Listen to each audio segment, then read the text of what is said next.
Hello guys, I am Ratan sir. Welcome करता हूँ रतन sir grammar channel में। Grammar और ट्रांसलेशन के टफ टॉपिक्स को इजी एंड सिंपल लैंग्वेज में डिस्कस करता हुआ वीडियो लेकर आपके सामने आता रहता हूँ। आजकल मैं ट्रांसलेशन पर वीडियो लेकर आपके सामने आता रहा हूँ। तो आज का वीडियो ट्रांसलेशन के सीरीज का ही अगला भाग होगा। आज के वीडियो में आप जान पाएंगे कि दो क्लाउजेस वाले हिंदी वाक्यों को ट्रांसलेट करके इंग्लिश में कैसे बदलते हैं, जिनमें से एक वाक्य में शर्त भी होता है। तो शर्त वाले वाक्यों का ट्रांसलेशन कैसे आप बनाएंगे, आज का वीडियो आपको यही बताएगा। शर्त वाले वाक्यों का ट्रांसलेशन।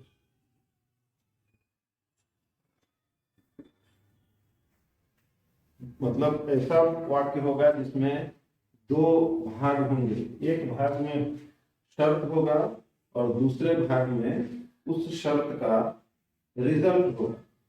जैसे अभी आप देखेंगे एग्जाम्पल से तो आपको समझ में आ जाए।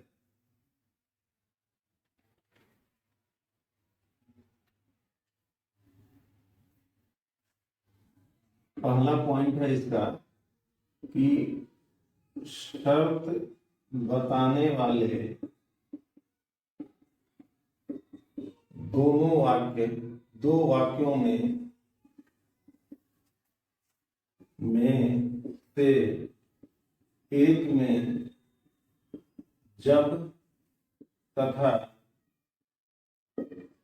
दूसरे में तब आता।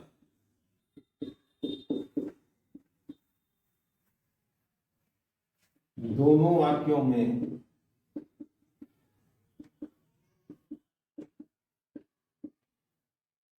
सिंपल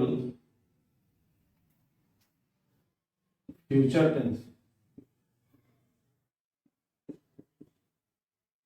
रहता है। जब वाले वाक्य और तब वाले वाक्य दोनों में भी फ्यूचर टेंस रहता है। ऐसी बनावट वाले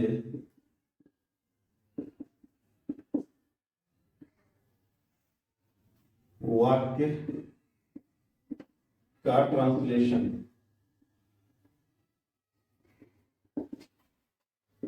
इस प्रकार बनता है। कैसे बनता है ये ध्यान देंगे, सीधे सीधे समझ में आ जाएगा।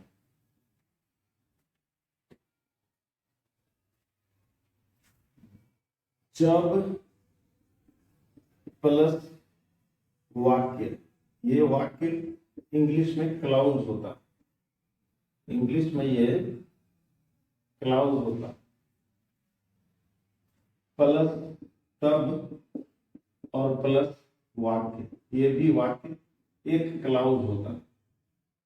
मतलब जब प्लस क्लाउज और तब प्लस क्लाउज, दोनों वाक्यों में सिंपल फ्यूचर ही दिखाई पड़ेगा। इसी हालत में इस जब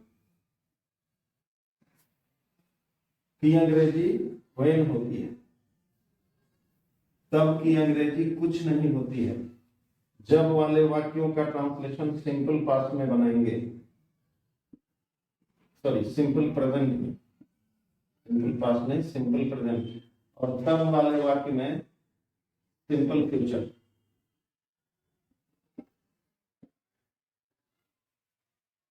यहाँ पे ये जब वाला वाक्य जो होगा ये प्रिंसिपल क्लाउज होगा, पीसी। मैं ऑलरेडी बता चुका हूँ प्रिंसिपल क्लाउज क्या होता है। और दूसरा क्लाउज जो होगा वो एसपी होगा।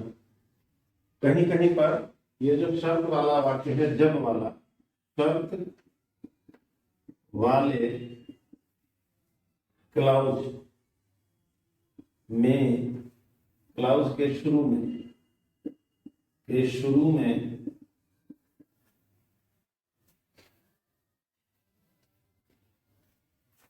बिफोर या आफ्टर या एट या व्हाइल या टिल या अनटिल या अनलेस या एज सुन एज भी आ सकता है। एग्जाम्पल देखेंगे समझ में आ जाएगा। जैसे जब, मैं बता रहा हूं जब वाले वाक्य में, जब वह आएगी तब मैं जाऊंगा, मतलब मैं कब जाऊंगा, जब वो आएगी, शर्त लगी हुई है। तो यहाँ पे दोनों वाक्य देखने में जब वह आएगी में आएगी और तब मैं जाऊंगा, ये दोनों सिंपल फ्यूचर। बट जब ट्रांसलेशन बनाएंगे तो एक का टेंस बदल जाएगा, ये व्हेन वाले का बदल जाएगा। तो इसकी अंग्रेजी बनेगी ऐसे, जब वह आएगा, आएगी, व्हेन शी कम्स। ये सिंपल फ्यूचर बदल के सिंपल प्रेजेंट हो जाएगा। फिर वहां पे हम कॉमा देंगे और तब मैं जाऊंगा, इस तब की अंग्रेजी नहीं बनेगी आई शैल गो। इसको उल्टा पुल्टा करके भी ट्रांसलेट किया जा सकता है इस तरह, मतलब इसी सेंटेंस को ऐसे भी बना सकते हैं। ये प्रिंसिपल क्लॉज को शुरू में और दूसरा सबऑर्डिनेट क्लॉज है उसको बाद में रखा जा सकता है। जैसे आई शैल गो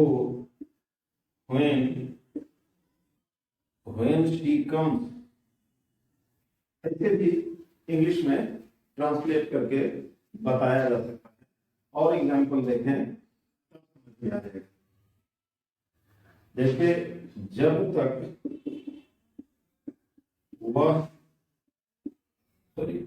तक वह नहीं आएगी, यहाँ पर जब वह आएगी, यहाँ से जब तक वह नहीं आएगी तब तक मैं नहीं जाऊंगा। मेरे नहीं जाने के पीछे शर्त क्या लगी हुई है कि जब तक वह नहीं आएगी। तो यहाँ पर सीधे भी बना सकते हैं, उल्टा पुल्टा भी बना सकते हैं। तो इसका ट्रांसलेशन अगर उल्टा पुल्टा बनाएंगे तो आई शैल नॉट गो, जब तक नहीं की अंग्रेजी होती है unless she comes. I shall not go unless she comes. तो इसी वाक्य को एक तरह से और देखें, जब वह आएगी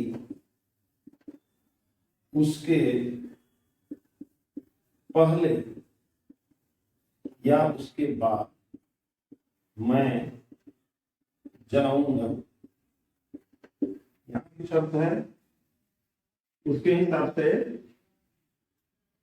यहाँ उसके पहले उसके बाद है, ये हुआ प्रिंसिपल क्लॉज, इसको शुरू में रख के जब उसके पहले और उसके बाद वाला वाक्य है तो यहाँ पर जब या यदि की अंग्रेजी नहीं बनती है, तो प्रिंसिपल क्लॉज को पहले ही रखना। तो आई शैल गो बिफोर या आफ्टर, यहाँ पे अगर पहले रहेगा तो बिफोर और बाद उसके बाद रहेगा तो आफ्टर शी कम्स। इस तरह से आपने देखा पहला पॉइंट कि शर्त वाला अगर वाक्य रहेगा, दो क्लॉजेज शर्त वाले एक साथ जुड़े होंगे तो ट्रांसलेशन कैसे बनेगा। एक एक पॉइंट को अच्छी तरह समझने की कोशिश करें। मेरा विश्वास है you will certainly be able to understand what is said in the points after looking at the examples given after each and every point. तो एग्जाम्पल पॉइंट को समझाने के लिए बहुत ही इंपॉर्टेंट होता है, इसलिए एग्जाम्पल्स को अच्छी तरह से समझा करें और तब आपको पॉइंट समझने में बनेगा। अगला पॉइंट और एग्जाम्पल।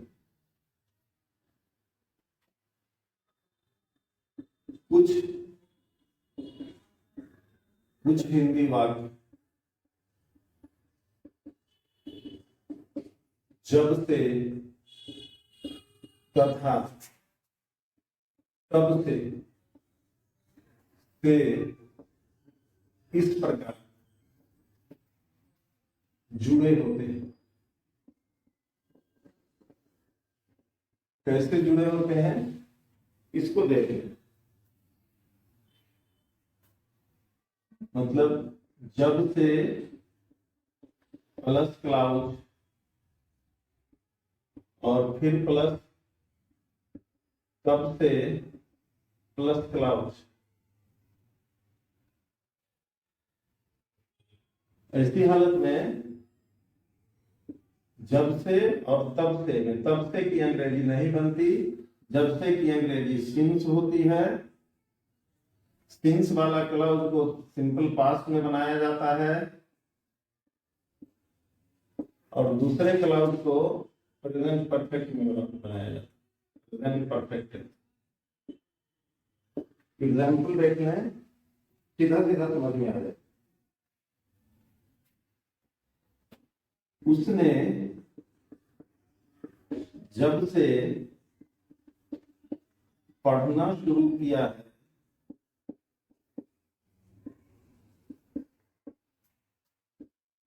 तब से 5 घंटे बीत चुके हैं। तो यहाँ दो क्लाउजेज हैं। जब से उसने पढ़ना शुरू किया है एक क्लाउज, तब से 5 घंटे बीत चुके हैं। इस तरह के वाक्य में बाद वाले भाग को पहले और पहले भाग को बाद में रखा जाता है। तो मतलब पहले इधर वाला जो है तब से वाला वाक्य उसको ट्रांसलेट किया जाएगा और इस तरह से बनेगा। इसका ट्रांसलेशन प्रेजेंट परफेक्ट में बनेगा। तो 5 have passed, 5 hours have passed since he started reading। इस तरह का वाक्य आपके सामने आएगा। एक एग्जाम्पल और, जब से वह यहां से गई है, तब से 10 वर्ष बीत चुके हैं। इसमें भी वही बात है, जब से और तब से जुड़े हुए दो क्लाउजेज हैं। तो 10 years have passed since he went, गई है she went from here। एक एक एग्जाम्पल आपके लिए इंपॉर्टेंट है, अच्छी तरह समझें। अब अगला एग्जाम्पल, कुछ वाक्यों की बनावट, कुछ वाक्यों की बनावट किस प्रकार होती है।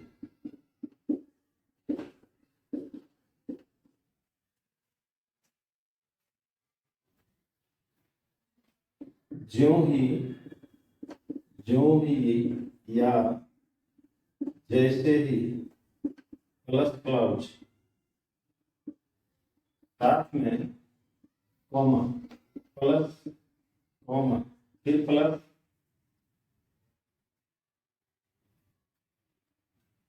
फिर एक क्लाउज। अगर इस तरह के स्ट्रक्चर वाले वाक्य को अगर आपके सामने देखने को मिल जाए, तो इसका ट्रांसलेशन बनाने का इसका सूत्र होगा as soon as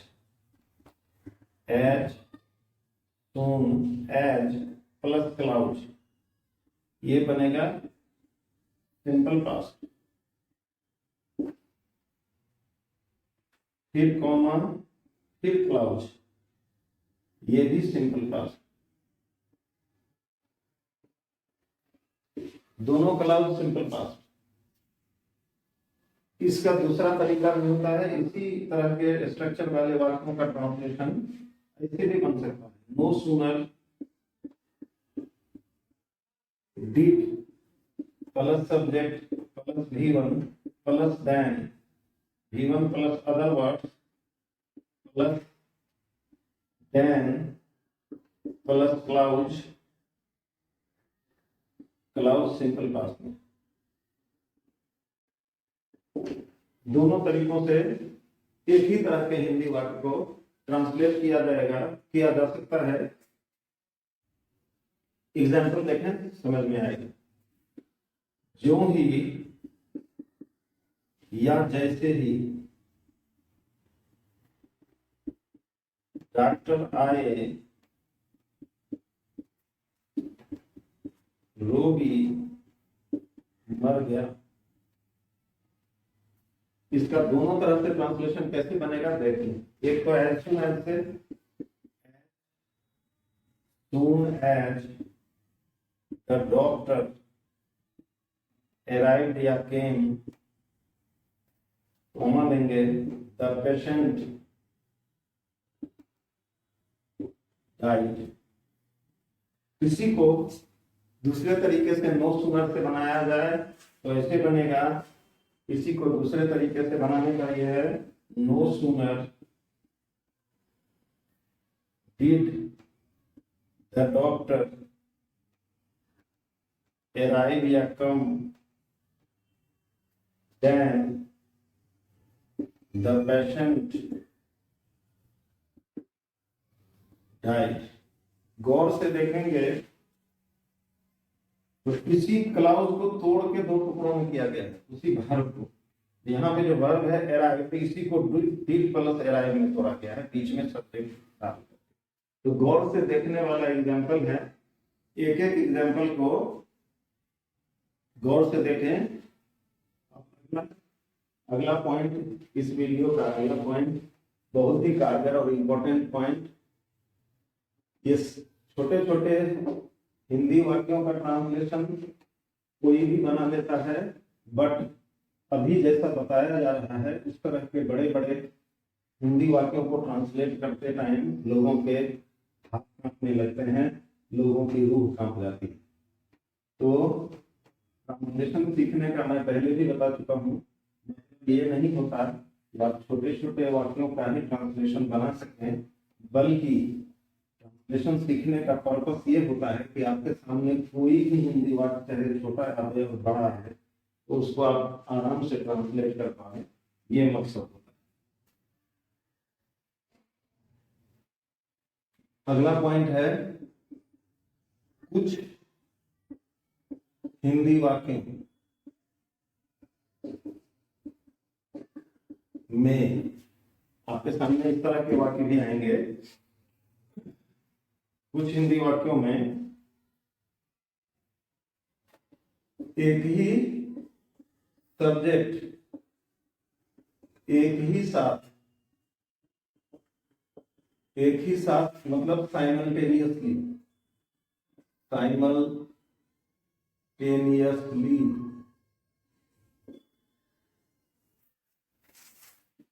दो कार्य कर रहा होता है।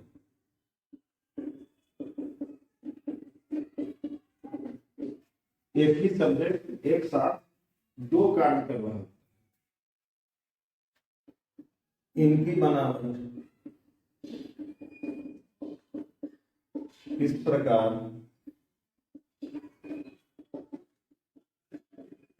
होती है। कैसी बनावट होती है यह देख लीजिए।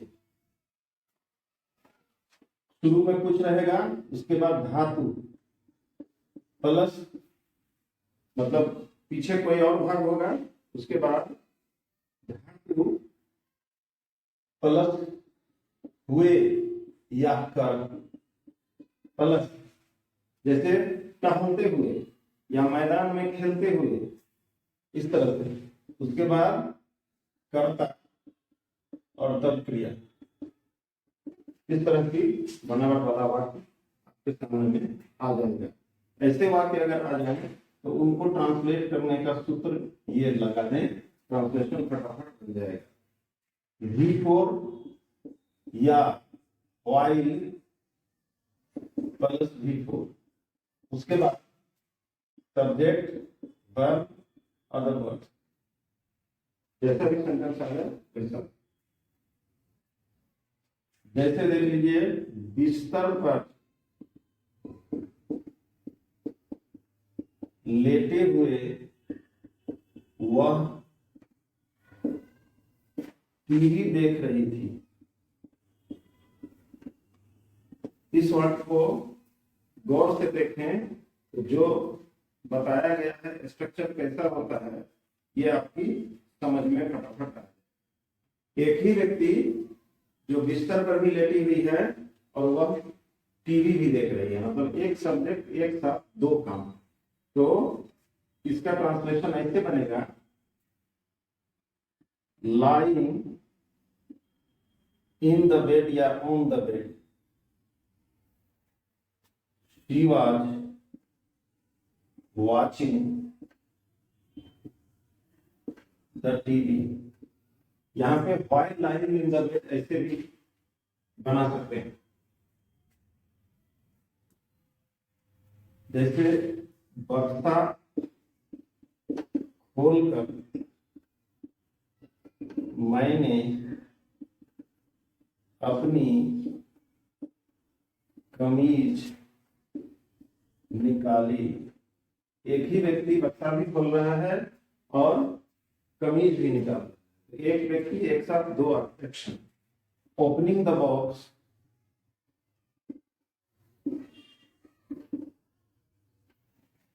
I took out my shirt,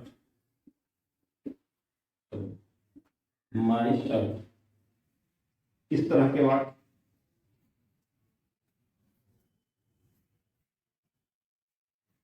अगला है पॉइंट, कुछ वाक्यों में एक ही सब्जेक्ट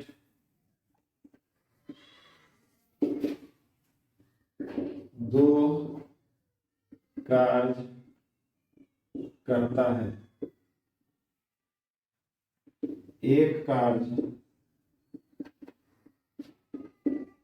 समाप्त होने पर दूसरा कार्य हो रहा होता। मतलब एक सेंटेंस ऐसा भी आएगा जिसमें एक सब्जेक्ट एक काम खत्म करके दूसरा काम करता है, वैसे तो उसकी भी बनावट इस प्रकार ही होती है। बनावट कैसी होती है सुनिए, उसकी भी बनावट ऐसे ही होती है जैसे आप धातु प्लस कर सब्जेक्ट कर्ता प्लस क्रिया। कंफ्यूजिंग है, पहले ही जैसा है ये भी, लेकिन इसमें एक्शन अलग है। अगर इसका ऐसा वाक्य आएगा तो उसका सूत्र होगा being, BEING,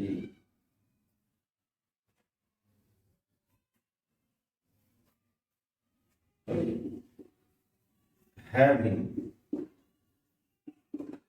प्लस V3,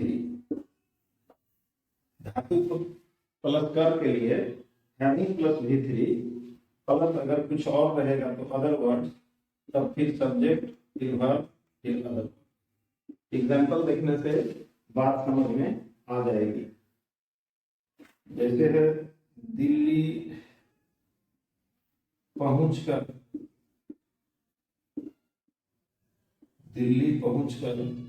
वह अपनी पत्नी से मिला।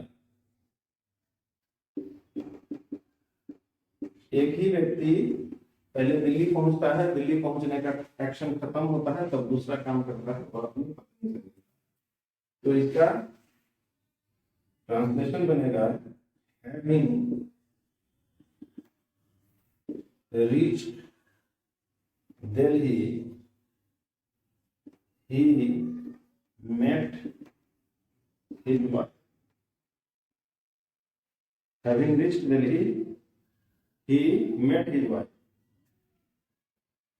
अब इस ऐसा स्ट्रक्चर वाला वाक्य पैसिव वॉइस में भी रख सकते हैं। अब कैसे ट्रांसलेट करेंगे ये जान लें। यही स्ट्रक्चर पैसिव वॉइस में।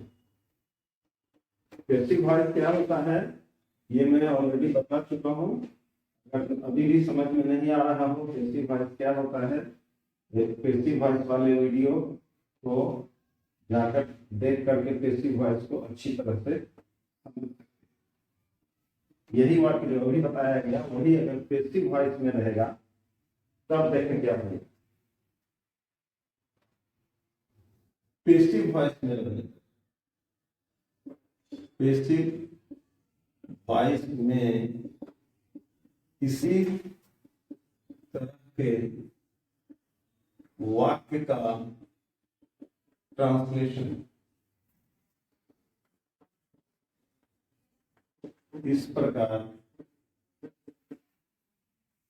बनता है। बीइंग, जब भी पैसिव वॉइस मतलब की बात प्लस V3 अगर अदर वर्ब रहेगा तो दिस सब्जेक्ट वर्ब। एग्जांपल देखने समझ में आ जाए। पूछे जाने पर उसने उत्तर दिया। अब यहाँ पैसिव वॉइस है। पूछे जाने पर मतलब किसी के द्वारा पूछे जाने, तो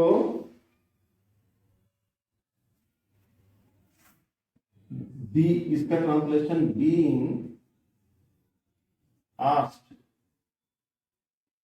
ही रिप्लाइड, यही आंसर।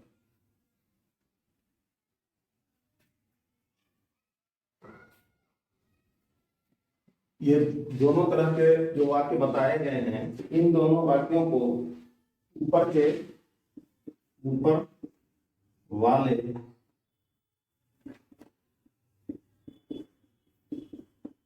वाक्यों का ट्रांसलेशन सिंपल सेंटेंसेस के द्वारा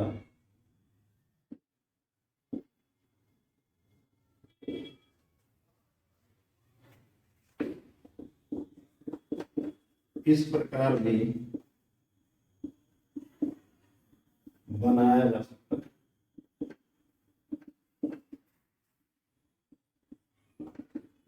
जो ट्रांसलेशन था दिल्ली पहुंचकर वह अपनी पत्नी से मिला, उसको ऐसे भी बनाया जा सकता है। He reached Delhi, ये सिंपल सेंटेंस है। He reached Delhi and met his wife, ऐसे भी बनाया जा सकता है सिंपल सेंटेंस के माध्यम। अब इस पॉइंट का इस वीडियो का लास्ट पॉइंट,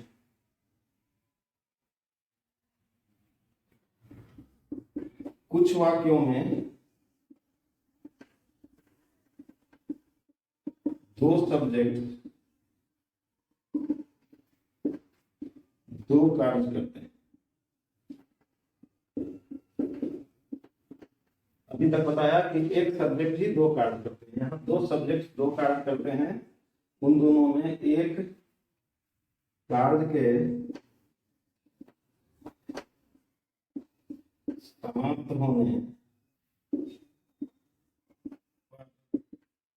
दूसरा कार्य होता है। एक एक्शन खत्म होता है तब दूसरा वाक्य होता है। इनकी बनावट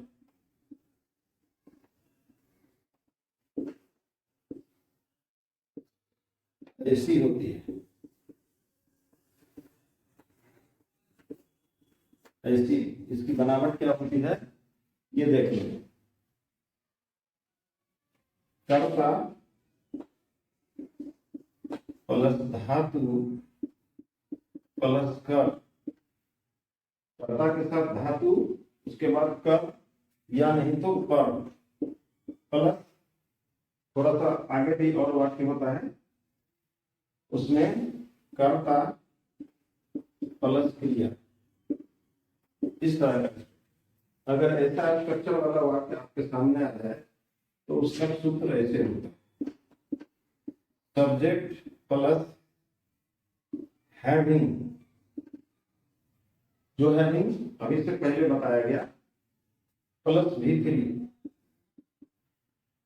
सब्जेक्ट के बाद हैविंग प्लस V3, उसके बाद फिर ये वाला सब्जेक्ट प्लस वर्ब, वर्ड्स है, इस तरह का स्ट्रक्चर होगा। ट्रांसलेशन बनाना है इसको, हैविंग प्लस V3 को, इसको नॉमिनेटिव एब्सोल्यूट कहा जाता है, ये मैं पहले भी बता चुका। एग्जाम्पल देखें, रात होने पर सभी लोग सो गए। यहाँ है दो सब्जेक्ट, रात का होना रात और सभी लोग सो गए, दो सब्जेक्ट, एक काम खत्म होने पर दूसरा। तो यहाँ पर ट्रांसलेशन बनेगा, the night having come all slept या all went to bed। इस तरह एक एक पॉइंट बताया गया। अब हर वीडियो के अंत में जितने पॉइंट्स बताए जाते हैं सभी पॉइंट्स को कवर करते हुए एक 10 से 20 हिंदी वाक्यों का एक टेस्ट एक्सरसाइज दिया जाता है, जिसको बनाकर आप अपने आप को टेस्ट कर पाएंगे। तो अब वही exercise for yourself. This exercise will help you to enhance your knowledge in the field of translation. You will, if you pay attention to the points described in this video, you will certainly be able to understand each and every point, and you will certainly be able to translate all the Hindi sentences into English easily. That's why try to translate the exercise given for you at the end of every video. So let's start exercise. Translate the following into English. Number 1, जब मेरे मित्र आएंगे तब मैं उनका स्वागत करूंगा।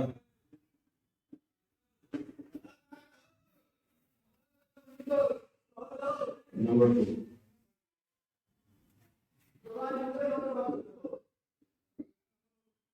जब घंटी बजेगी उसके पहले हम कॉलेज जाएंगे।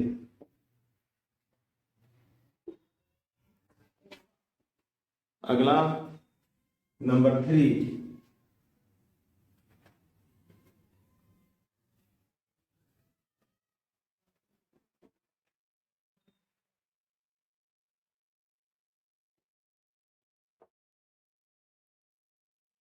नंबर 3 सेंटेंस,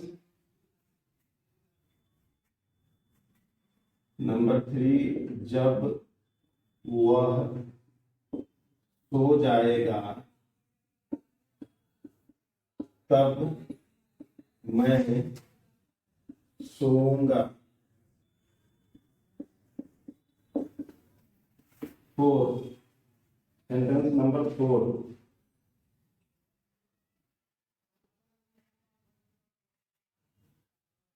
ज्यों ही घंटी बजी, शिक्षक कक्षाओं में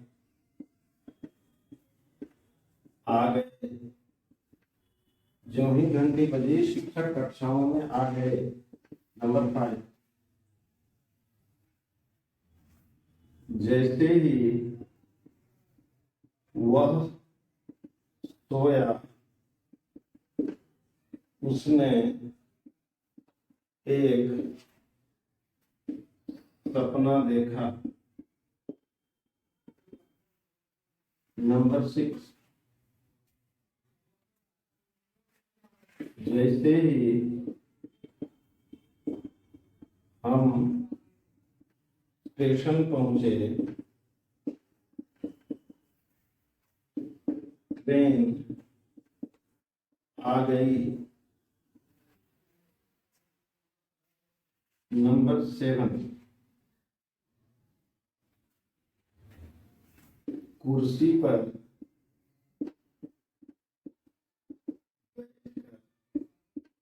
वह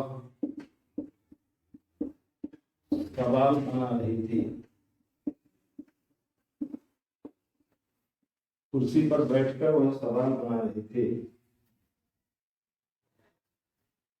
नंबर 8, सड़क पर टहलते हुए उसने एक सांप देखा। नंबर 9,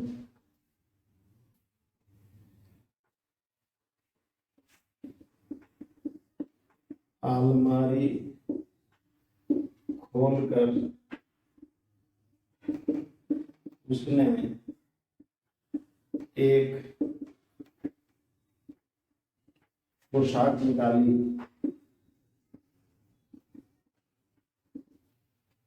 नंबर 10,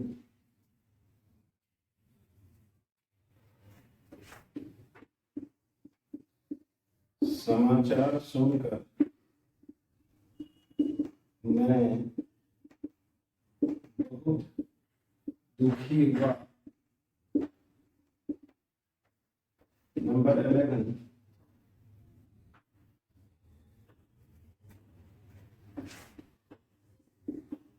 हॉस्टल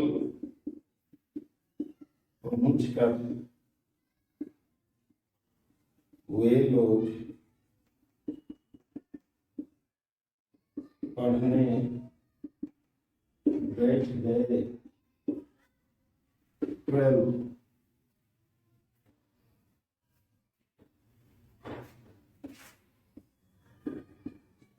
कलम खरीद कर मैंने उसको दिया।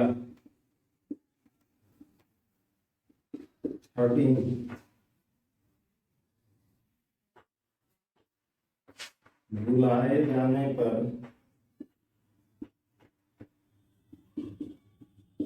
वह आ गया। नंबर 14,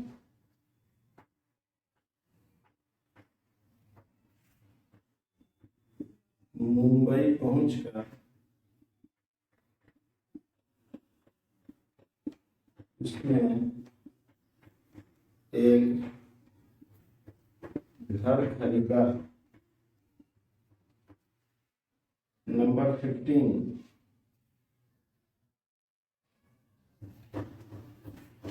शाम होने पर वह लगा।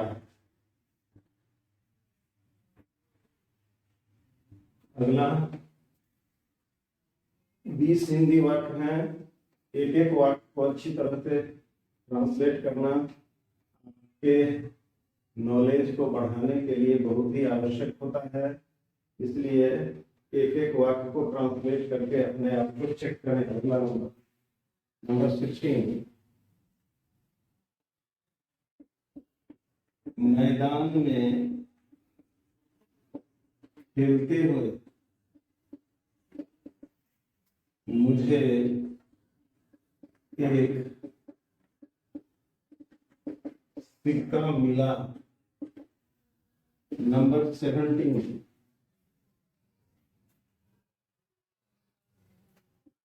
जब से वह यहाँ आया है तब से 7 वर्ष बीत चुके हैं। नंबर 18 एंड लास्ट, इसमें इस टेस्ट में 18 ही हिंदी वर्ड। जब से वह यहाँ से गई है तब से मैंने उसे नहीं देखा है। ये 18 हिंदी वर्ड आपको ट्रांसलेशन जितना इस वीडियो में बताया गया उसको सिखाने के लिए और उसको टेस्ट करने के लिए जरूरी है। तो translate all these sentences into English in order to test yourself that how many and how much knowledge you gained from this video। तो आज वीडियो का होता है यहाँ पे अंत। वीडियो को अंत तक देखने के लिए थैंक्स अ लॉट। वीडियो को लाइक शेयर करते रहें, चैनल को सब्सक्राइब कर लें, अभी बहुत कुछ जानने को बाकी है। तो मिलते हैं इससे भी बम्पर इंफॉर्मेशन के साथ अगले वीडियो में। Till then take care, have a nice day, bye.